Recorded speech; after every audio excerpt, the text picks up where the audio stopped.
Hello everyone, and welcome back to another GTA Online guide, courtesy of a bunch of players who bent over backwards to get me the money to make this video possible. These two guys on screen are officially heroes of the Pirate Realm, and if it weren't for them I would have had no money to make this review, so jolly good share chaps! Anyway, today we're going to be doing a review on the Shitzu Hakuchou Drag race bike, weird name.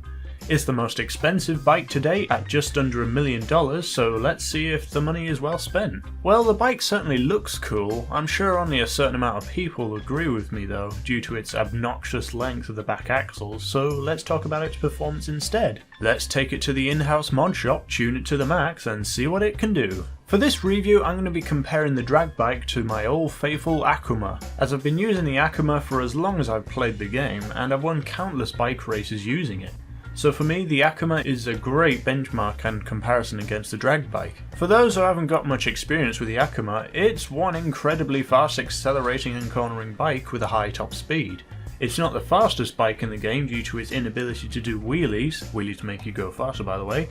So overall, the Akuma with its high acceleration and cornering agility makes it my bike of choice for bike races.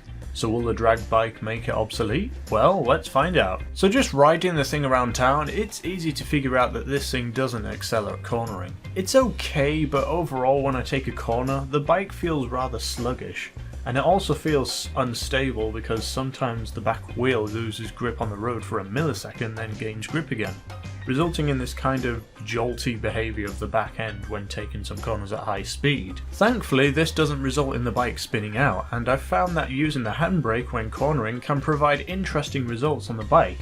Sometimes it feels more natural to use the handbrake to take a corner rather than turning normally. Because of the bike's sheer length, it lacks the ability to both wheelie and stoppie, which makes the bike no good for things like stunts and such. And because it can't wheelie, like the Akuma, its top speed is dependent on power alone. So let's get right to it. Let's see how the bikes perform in both stop-start drag race and a running start drag race, shall we?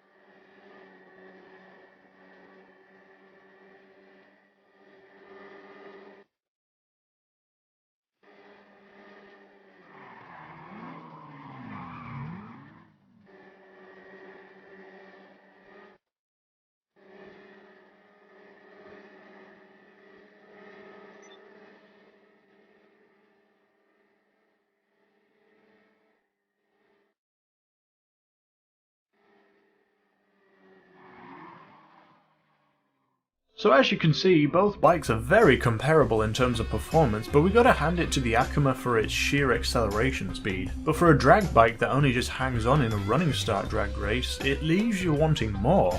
This bike costs almost $1 million and it's being matched by a bike that you can grab literally for free off of the streets. And for that reason alone, I would not recommend you buy this bike aside for the sheer looks alone. For something that's supposed to be really good at drag racing, this bike doesn't do well at drag racing.